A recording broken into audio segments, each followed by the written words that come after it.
and welcome back to the continuation of the series, Waist Training, Common Questions Being Answered. This is part 4. Man, I gotta tell you really quick before I get started, I have been promoted in the most amazing group, Waist Training 101, the link will be down there, and it has just been such a fun and interesting experience helping taking care of and spreading good information and the correct information about waist training throughout such a large group, such a large community. And there are definitely more positives than negatives, but man, it is such a big experience for me to be a part of something so huge, and I could not be more thankful for that group for changing my life, the admins that are already there for changing my life, and Shay for changing my life. I hope I'm saying that right. I hope it's not she. I could not be more thankful for all of them. So I just had to get that part out there really quick. If you haven't seen the group yet and you've been really interested in waist training, like I said, the link is below here in the description. It costs you nothing to join the group and at least look around and see everybody's results and transformations and figure out if it's right for you or the step you want to take for your body and the journey you want to be on. Okay, so we're just gonna dive right in here. The main question that I see a lot is in regards to hip dips, and if you're not sure what that is, I'm gonna pull up a picture for you right now. So now that you've seen what hip dips are, you may already realize whether you do or don't have them.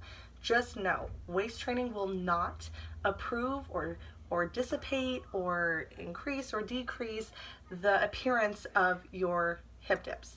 If you already have hip dips and they're already there, they're going to still be there. The next question I'm going to immediately get into is muffin tops. Will it help with the spare tire muffin top area? It absolutely will. And sometimes people see a decrease in their hip dips specifically because it's getting rid of their muffin top. I personally have hip dips. They are here, they are on my body. I'm not too happy with them, but there are exercises you can do to reduce the appearance of them and even get rid of them like altogether. However, just like with any other diet or exercising, if you don't keep up on them over time, they will start to reappear and you're going to notice them again anyways. So for some, it's worth fighting for to get the appearance of them gone. And for others, it's really just not worth it because you have to constantly make sure you're maintaining those muscles or they will start to dissipate again and you will see your hip dips return. I'm honestly not sure why a lot of women think that they're so unattractive. However, I also can agree that on me personally, they are unattractive.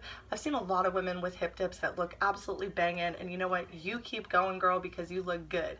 But there are some of us that, whereas other people call us beautiful and attractive, we just don't feel it. Especially with something like that, we see it as more of a flaw. But I can tell you one thing, being a part of that group and being able to post such uplifting, positive things towards other members, it absolutely makes me feel good and it makes the poster feel good. And I have never lied to any of the people that have been posting in the group and told them that they're pretty, gorgeous, etc. when they are not. I'm not that kind of person. If I see something I don't agree with, I scroll on and I let somebody else comment on it, whatever they feel. But there is no negativity in that group. The few people that have been body shamers or negative have been muted or banned. So just in case you're wondering, there is the bad seed every now and then, but they do get taken care of very quickly. I personally post my progress in there all the time, so if you haven't seen me before, go ahead and look up my name in the group. You've probably seen me actually. Who am I kidding? That's probably why you're here. I've posted my links in the group before and I've bumped my posts so that way all of these common questions can be handled in one easy to go video. Well, now it's a series, so multiple videos, and this is part 4. So I just did 2 questions now and I'm going to continue. The next one is, does it help with the appearance of back fat? Yes and no. A lot of people, you can kind of see right here on me, I do have some pushing out on the sides right here, as well as in the back, just like the tiniest bit.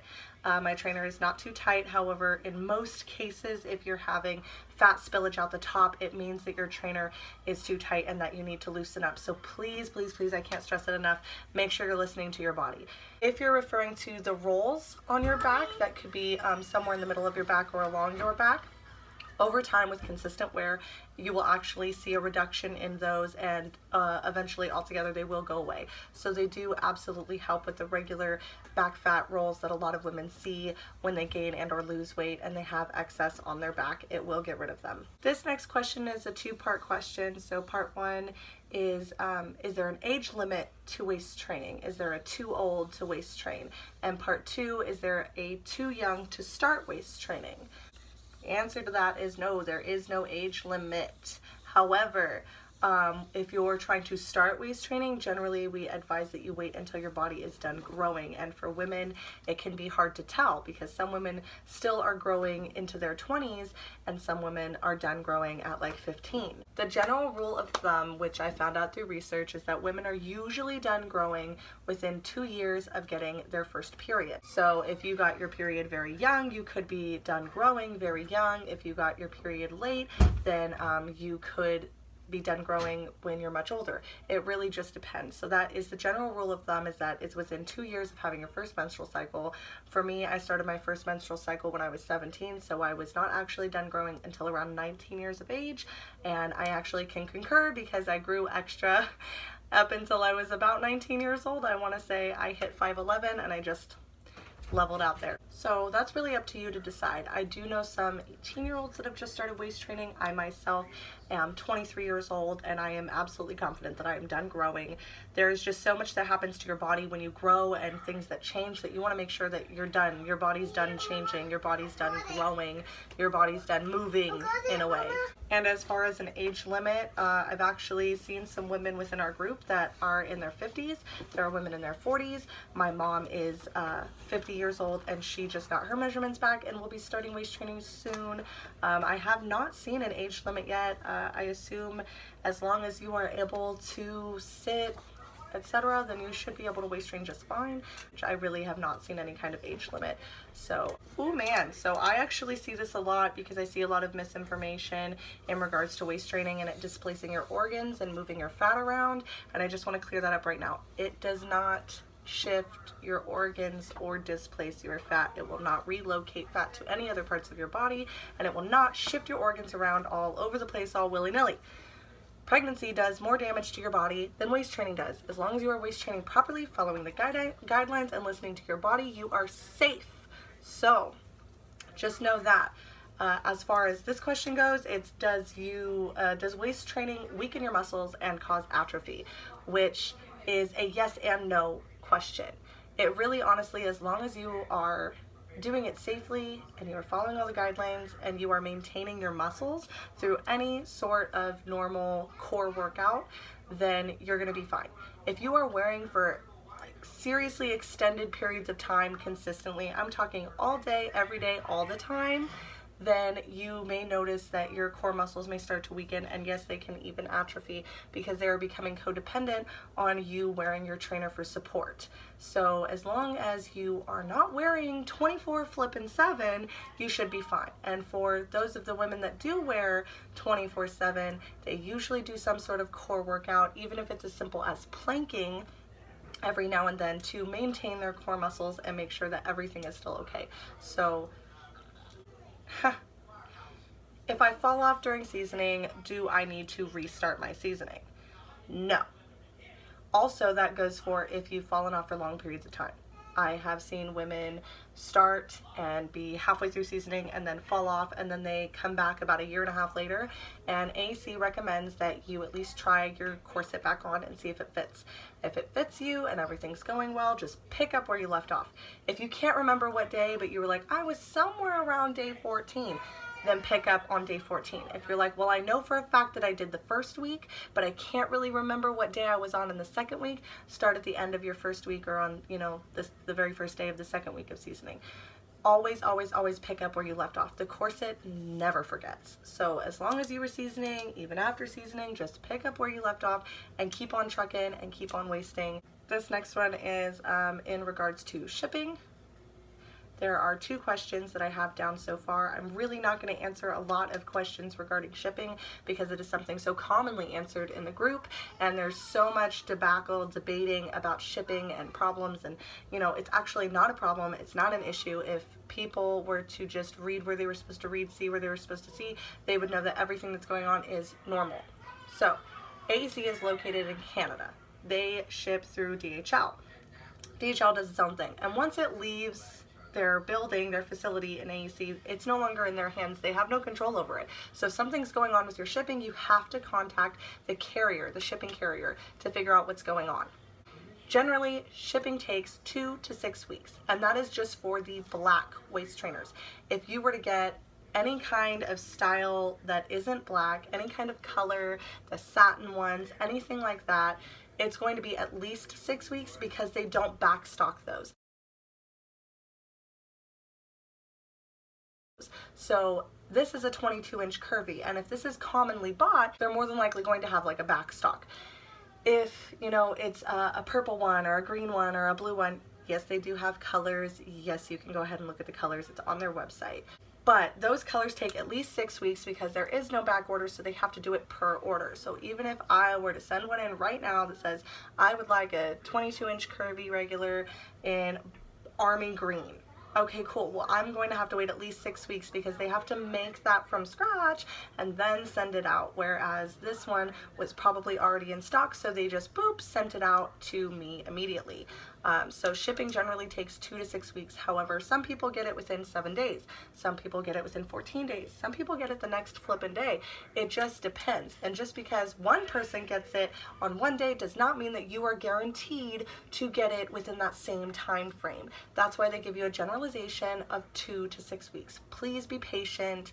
Please be patient. It will get to you. There are not a billion members, that are waist training that are doing this just we're not paid advertisers here. I don't get paid anything. I'm not, being sponsored by the company, nothing. So I don't get any discounts, nothing for giving you this information. I'm just doing it because I see so many of the same questions and concerns constantly repeated all the time. Just please make sure to be patient and trust the process. It will get to you. The next question is the same in regards to shipping. It says, will I get a tracking number for shipping and or updates? Some people do, some people don't. AEC does recommend that you will get tracking information and you will be able to check in on that. However, I did not receive any kind of shipping or tracking information besides it has shipped from AEC. I didn't get anything else when I got my first waist trainer because I got it within 7 days. It was so quick. And my second trainer, right when I got the tracking information, it said it wouldn't be here for like 3 more days, and that was at the 14-day mark, and I ended up getting it on the 15th day of waiting. So the tracking was just a little bit off. So just know that sometimes there are some issues regarding the shipping information, but that doesn't mean that you're not going to get it. Some people get it before they get their tracking information. Some people get it after their tracking information. Some people can track the entire process. It's just a process. Just please trust it. You're gonna get it, and it's gonna be great, and you're gonna fall in love. So just breathe and be patient, and it'll happen. This next question is so funny because obviously, I'm right here. So how difficult is it to lace in by yourself? I lace in every single day by myself. That's why you see that I have my laces tied around the front when they shouldn't be. Because if I had help lacing in all the time, then my laces would be tied correctly in the back. I constantly am able to lace in by myself. It's not hard. It really is not that difficult. You just have to have the patience for it, because in the beginning, when you first get it, it's not formed to your body, and it's not seasoned pretty much. So it can be stiff, and you have all these gaps, and the laces are brand new, and everything's brand new, so you got to break it in. And when you're first tugging it, it can be kind of stiff to tug the laces to get it to come in the back. So really, honestly, the only difficulty is just the fact that it is stiff in the beginning and you have to have a little bit of extra patience. But once it starts to form to you through seasoning and your body gets used to wearing it and you get the hang of which direction to pull the laces to get it how it needs to be, oh my gosh, it is so much easier. In the beginning, it took me 45 minutes for my first trainer to lace in on my own. On day 5, it took me 10 minutes to lace in on my own. A week later, to about a week and a half later, it only took me 3.5 minutes to lace it on my own. And it only takes me about 1 minute to 2 minutes to lace it on my own on my second trainer now that I know what I'm doing. So it's really honestly not that complex. Okay, so that's all I have for today. I'm really happy I got to get this video out there for you guys. A lot of people have been demanding part 4, so it is here now. I hope I answered a lot of questions that have just been going through recently, something that you've really been searching for. I hope it was posted in this video. If you have any other questions that were not in part 1, part 2, part 3, or in this video, part 4, then please list them in the comments and I will get to them in part 5. I also am constantly adding new questions on a day-to-day basis now that I'm a moderator for the group. So I have a lot of new ideas for videos and solo videos about waist training coming up soon, like how to clean your waist trainer and how often, so daily care for your corset and yourself, as well as how to take your own measurements and how to get the back parallel on your own. Those videos are up and coming, so please stay tuned. Hit the like, share, subscribe buttons down there. When you hit subscribe, a little bell will pop up. Please click that so that way you are notified of all of my upcoming videos, because part 5 is going to be coming really quickly. I try to hammer these videos out as fast as possible, but with still being able to get the information answered in the most detailiest way I can to really let you be able to understand. As always, thank you for watching. I appreciate you for being here, and I will see you next time.